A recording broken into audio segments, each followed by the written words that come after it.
अदिति चौहान। जी ma'am आपका parcel. भैया नहीं चाहिए please. Ma'am ma'am ma'am ma'am अगर आपको नहीं चाहिए तो आपने जहाँ से ऑर्डर किया है वहाँ से आप रिटर्न रिक्वेस्ट डाल दीजिए, वापस हो जाएगा, पर यहाँ तो आपको लेना पड़ेगा।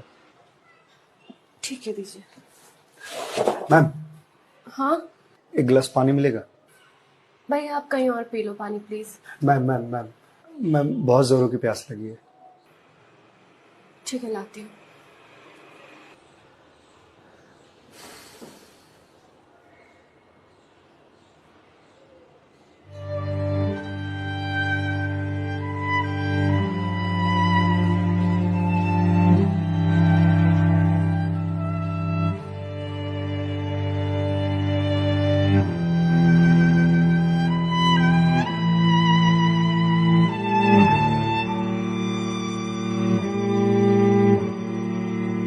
लीजिए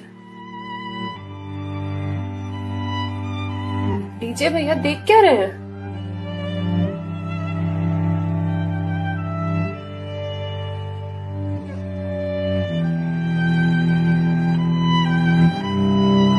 मैम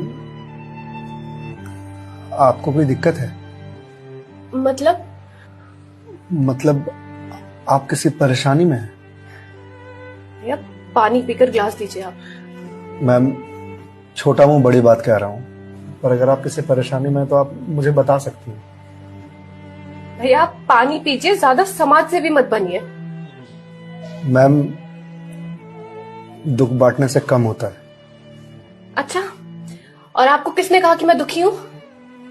मैम अगर आप दुखी नहीं हैं तो फिर वो फंदा क्यों लगा रखा है?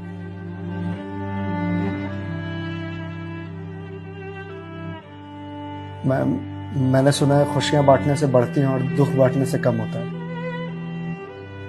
मैम बड़े से बड़ा दुख कम हो जाता है अगर आपके पास कोई सुनने वाला हो। Ma'am ma'am ma'am ma'am please ma'am रोइए मत मैम। मैम देखिए ये तो मुझे नहीं पता कि आपको क्या परेशानी है, पर अगर आप मुझे बताएंगे तो शायद मैं कोई सॉल्यूशन निकाल पाऊं। नहीं, कोई मेरे लिए कुछ नहीं कर सकता।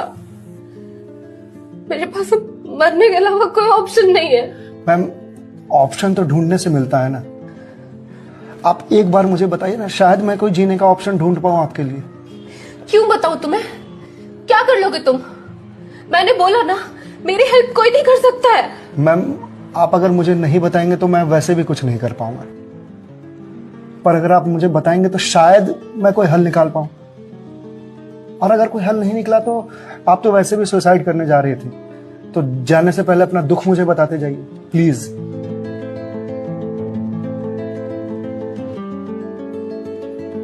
Please ma'am.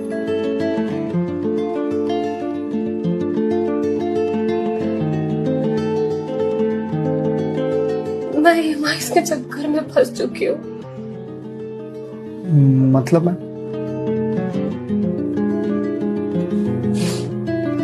कुछ साल पहले एक कोर्स के लिए मैंने लोन लिया था, फिर उसके कुछ वक्त के बाद एक और लोन, और ये लोन का सिलसिला यूं ही चलता गया। इस महंगाई के जमाने में पैसे की जरूरत तो हर किसी को पड़ती है, मुझे भी थी। मैंने प्राइवेट कंपनी से भी लोन लिए, ज्यादा ब्याज पर, और अब मैं उन्हें चुका नहीं पा रही हूँ। क्यों मैम, आपके पास जॉब तो होगी ना? जॉब थी, पर मैं जिस कंपनी में जॉब करती थी उस कंपनी ने मुझे ये कहकर टर्मिनेट कर दिया कि फाइनेंशियल लॉस के कारण वो मुझे और मुझ जैसे कुछ एम्प्लॉयज को सैलरी नहीं दे सकते। तो मैम आप किसी और कंपनी में ज्वाइन कर लो, बहुत सारी कंपनीज हैं यहाँ तो। तुम्हें क्या लगता है मैंने अप्लाई करने का ट्राई नहीं करा होगा? जॉब नहीं खोजी होगी? बहुत की थी, पर इस रिसेशन के जमाने में जॉब मिलना कितना मुश्किल है कि तुम जैसे डिलीवरी बॉय को क्या पता।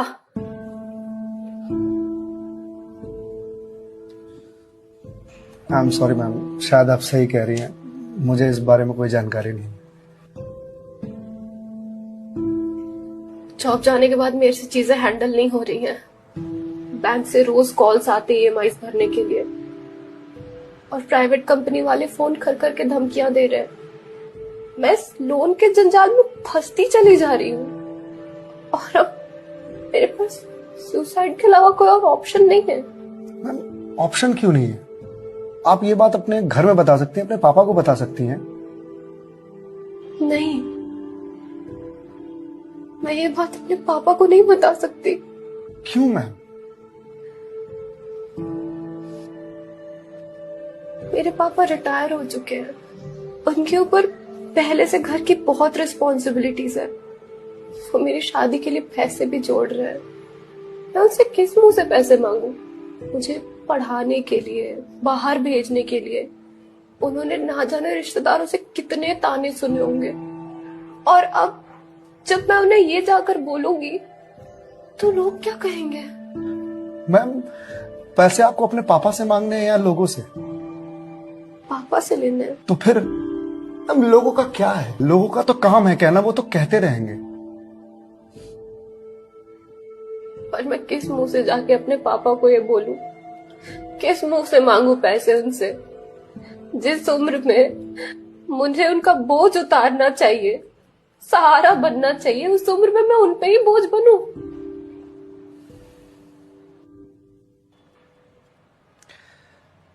मैम, एक बात बताएंगे आप? बचपन में आपकी सबसे फेवरेट चीज क्या थी? बचपन में मुझे साइकिल का बहुत शौक था। तो मैम, आपको साइकिल किस एज में मिली थी? यही कोई 8 साल की होंगी मैं। तो साइकिल तुरंत मिल गई थी आपको? नहीं, पापा तो मान ही नहीं रहे थे। बोल रहे थे गिर जाएगी, चोट लगा लेगी। तो फिर कैसे साइकिल मिली? बहुत जिद की थी मैंने, बहुत। खाना पीना सब छोड़ दिया था।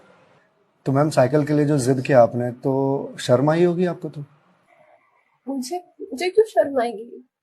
पापा है वो मेरे, उनसे जिद नहीं करूंगी तो किससे जिद करूंगी? तो मैम, जब बचपन में साइकिल के लिए जिद करने में शर्म नहीं आई, तो अब क्यों आ रही है?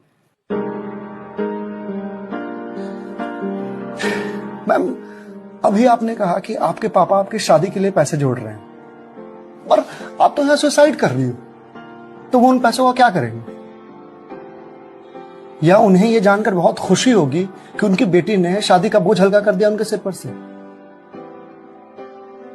मैम, आपको मालूम है, हमारे जनरेशन की दिक्कत यही है कि हम अपने आप को इतना बड़ा समझ लेते हैं कि हम अपने पेरेंट्स से ही अपनी बात छुपाने लगते हैं। कभी ये कहकर कि पापा मम्मी नहीं समझेंगे, या कभी ये कहकर कि मैं उन्हें परेशान नहीं करना चाहती, या कभी ये कहकर कि हम दोनों की सोच नहीं मिलती है। एक बार आप अपनी दिक्कत अगर अपने पेरेंट्स से शेयर कीजिएगा ना, तो आपको जीवन में फिर कभी सुसाइड करने की जरूरत नहीं पड़ेगी, या मेरे जैसे किसी अनजान से अपनी बात शेयर करने की जरूरत नहीं पड़ेगी। प्लीज मैम, एक बार शेयर करके देखिए। उनसे बेहतर दोस्त इस दुनिया में कोई नहीं हो सकता। प्लीज मैम, एक बार ट्राई कीजिए। Please ma'am.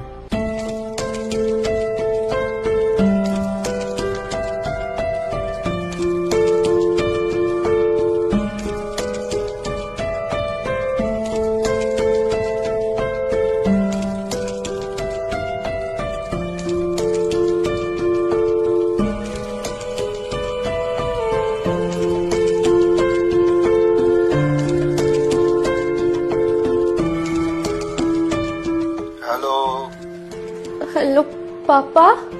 हाँ दीदी, बोल, कैसी है बेटा? पापा, मुझे आपसे कुछ बात करनी है। हाँ बोल ना बेटा। पापा, मैं क्या हुआ बेटा?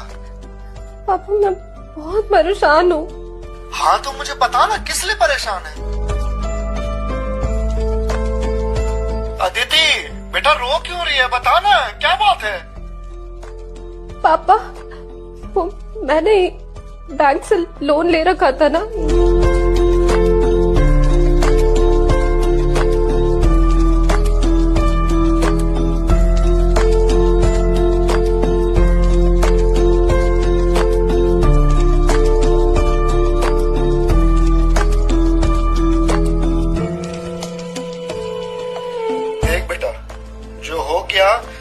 किया, तू चिंता मत कर, मैं हूं ना, अभी तेरा बाप जिंदा है, मैं काम करता हूँ, मैं कल ही तेरे पास आता हूँ, तू बिल्कुल भी चिंता मत कर।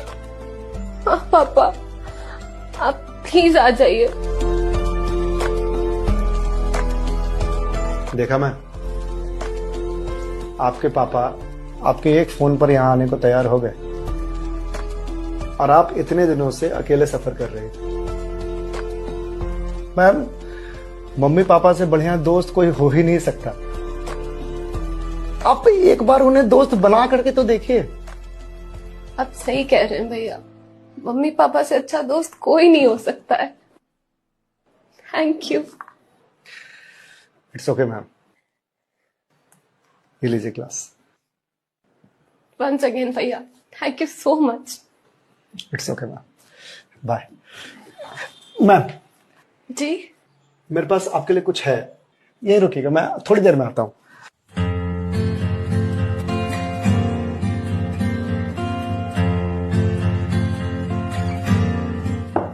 मैम। जी भैया।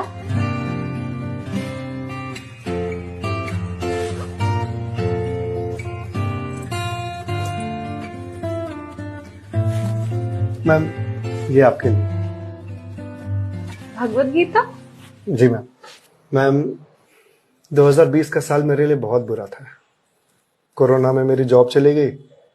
पहले के कुछ महीने जो थे वो तो सेविंग्स से निकल गए, लेकिन उसके बाद के कुछ महीने बहुत ज्यादा टफ थे। मेरे ऊपर भी आपकी तरह बहुत सारे EMIs थे जो मैं पे नहीं कर पा रहा था, जिस वजह से मैं बहुत परेशान था और सुसाइड करने की सोचने लगा था। और एक दिन तो सुसाइड करने निकल भी गया था, लेकिन पापा ने मुझे पकड़ लिया। पहले तो बहुत डांटा,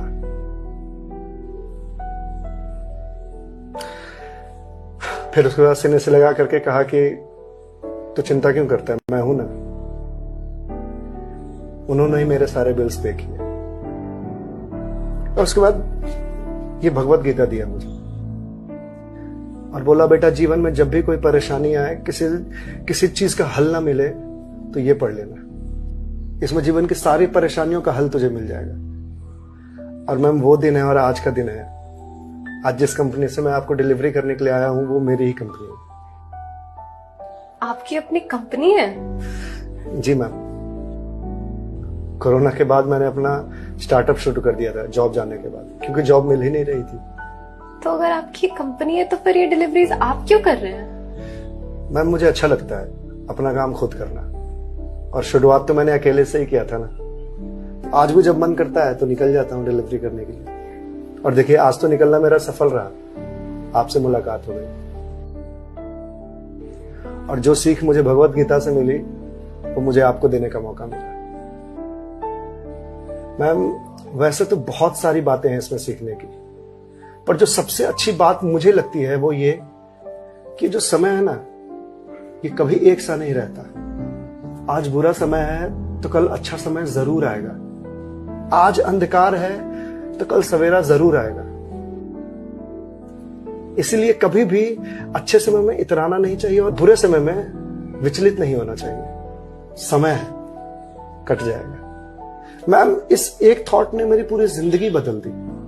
मैम, तो अब आप पढ़िए इसको, देखिए शायद आपको कुछ और मिल जाए। पर मैम, जो भी मिले उसे लोगों से शेयर जरूर कीजिएगा, क्योंकि कहते हैं ना, ज्ञान बांटने से बढ़ता है। Thank you.